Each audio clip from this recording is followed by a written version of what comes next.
का बजट प्रस्तुत कर रही हूं। आज का दिन ऐतिहासिक दिन है। कोई साधारण बजट नहीं है ये।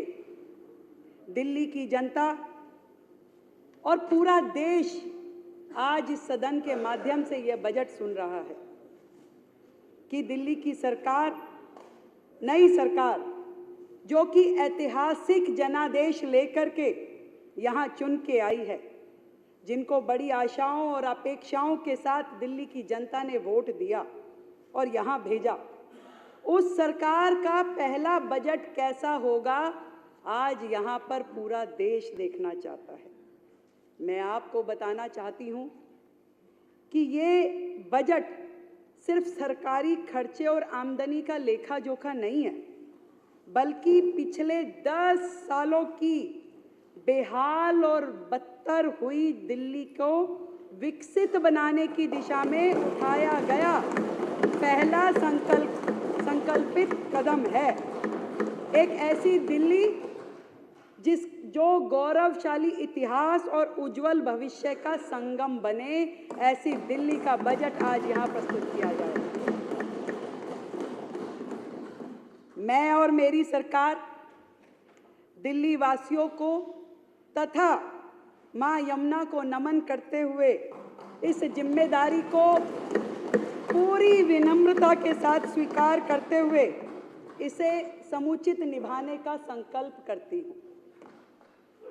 हमारा यह बजट बाबा साहब के समता, पंडित दीनदयाल उपाध्याय के अंत्योदय, महात्मा गांधी के सर्वोदय और हमारे देश के यशस्वी प्रधानमंत्री श्री नरेंद्र मोदी जी के सबका साथ, सबका विकास, सबका विश्वास और सबका प्रयास, इन सिद्धांतों पे आधारित है।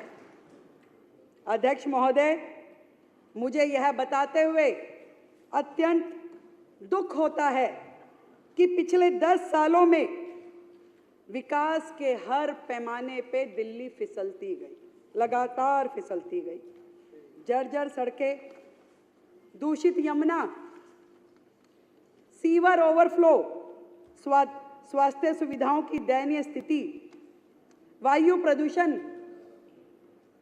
के कारण से ये समझ में आता है कि पिछली सरकार के शासन और नीतियां जो थी, उसके कारण से दिल्ली की जनता कितनी त्रस्त रही। पिछली सरकार ने दिल्ली की अर्थव्यवस्था को दीमक की तरह खोखला किया, दीमक की तरह। और दिल्ली जल बोर्ड घाटे में, डीटीसी घाटे में, दलितों के उत्थान के लिए बनाया गया कॉर्पोरेशन घाटे में, झुग्गी के विकास के लिए काम करने वाला ड्यूसिप पूरी तरह ठप, गंदा पानी, बहता सीवर, ये दिल्ली की पहचान बन चुकी थी। और ऐसे में इस सरकार का हमारे पास आना और इसको चलाना किसी चैलेंज से कम नहीं है सर, किसी चैलेंज से कम नहीं है। फिर भी मैं इन 2 लाइनों के माध्यम से सरकार की मंशा आपको बताना चाहती हूँ कि यकीन हो तो कोई रास्ता निकलता है, यकीन हो तो कोई रास्ता निकलता है, हवा की ओट लेकर भी दिया जलता है। अध्यक्ष महोदय, मैं आपके माध्यम से पूरी दिल्ली की जनता को यह बताना चाहती हूं कि पिछली सरकार के राज्य में, आज तक की सरकारों के राज्य में 2023-24 का बजट था जो कि सबसे अधिक था, वो था 78,800 करोड़ रुपए। कागजों पे था, हुआ कुछ नहीं था, कागजों पे था, पर था। पहली बार दिल्ली के इतिहास में ऐसा हुआ कि जब 2024-25 का बजट आया तो वो घट करके 2800 करोड़ रुपए घट करके मात्र 76,000 करोड़ रह गया, जो किसी भी राज्य के इतिहास में, दिल्ली के इतिहास में सबसे बुरी स्थिति थी, घट करके 76,000 करोड़। परंतु बड़े गर्व के साथ मैं आज इस सदन के समक्ष बताना चाहती हूं कि इस बार का दिल्ली सरकार का बजट ऐतिहासिक है।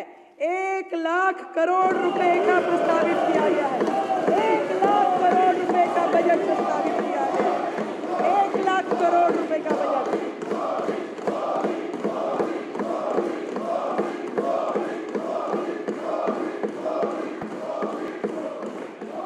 दिल्ली ना केवल दिल्ली के इतिहास में बल्कि देश में इतनी तरक्की करने वाला, जो कि 31.5% अधिक है, पिछले साल की तुलना में अभूतपूर्व और ऐतिहासिक बजट है।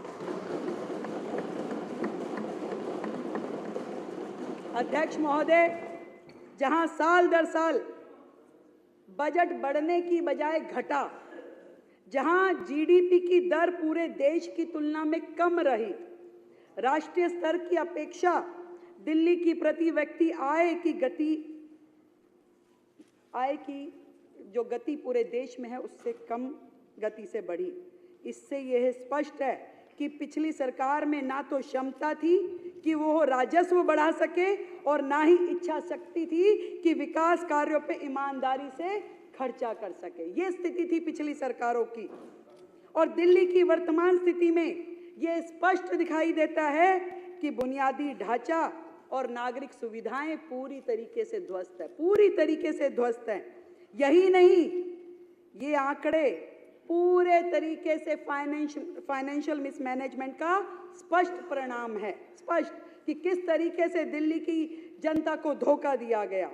यहाँ ये कहना भी उचित होगा कि सरकारी आय इसलिए घटी क्योंकि जो राजस्व सरकार को मिलना चाहिए था वह शराब माफिया, जल बोर्ड, पीडब्ल्यूडी के ठेकेदारों के माध्यम से पिछली सरकार से जुड़े हुए संबंधित लोगों को मिल रहा था, सरकार के खजाने में नहीं आ रहा था।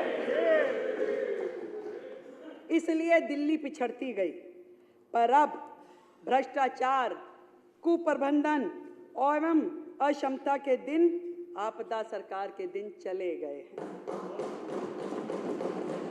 हमारे 1 लाख करोड़ रुपए के ऐतिहासिक बजट में किए जाने वाले कैपिटल एक्सपेंडिचर, अध्यक्ष महोदय, उनको दुगनी बढ़ोतरी दी गई है, दुगनी, डबल कर दिए गए हैं, जो कि पिछले बजट के इतिहास में पिछली बार 15,089.25 लगभग करोड़ की तुलना में इस बार 28,000 करोड़ रुपए का कैपिटल एक्सपेंडिचर दिया गया है।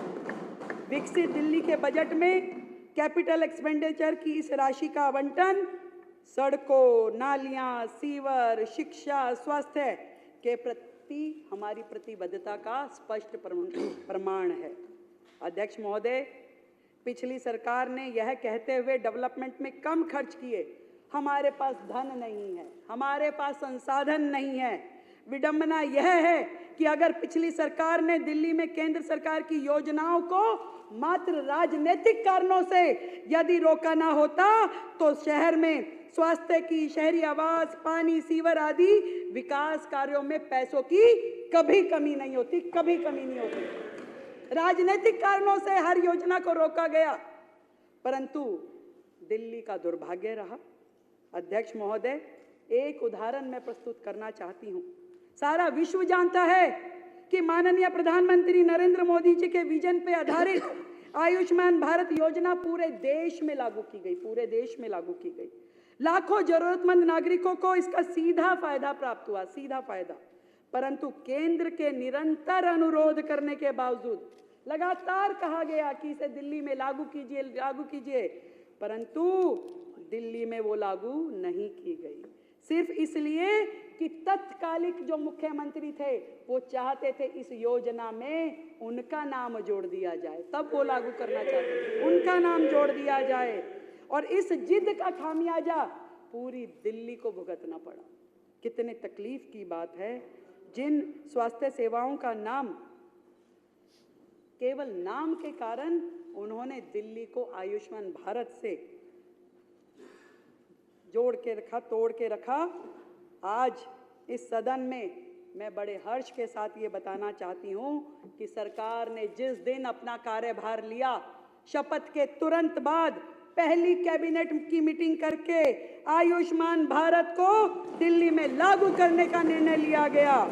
और ये योजना बहुत जल्द अब दिल्ली में लागू हो जाएगी, जिसके माध्यम से दिल्ली के लोगों को प्रधानमंत्री जन आरोग्य योजना, आयुष्मान आरोग्य मंदिर और प्रधानमंत्री आयुष्मान भारत इंफ्रास्ट्रक्चर मिशन जैसी योजनाओं के रूप में बेहतरीन स्वास्थ्य सेवाएं उपलब्ध हो पाएंगी।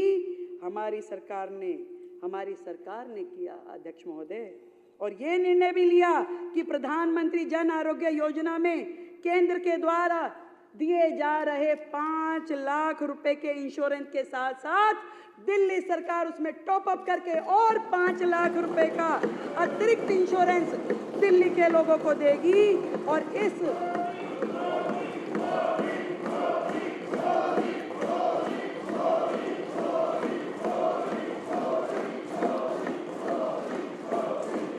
इस तरीके से दिल्ली की जनता को अब 10 लाख रुपए का इंश्योरेंस मिल पाएगा, और जिसके लिए हमने लगभग 2144 करोड़ रुपए आवंटित करने का प्रस्ताव किया है।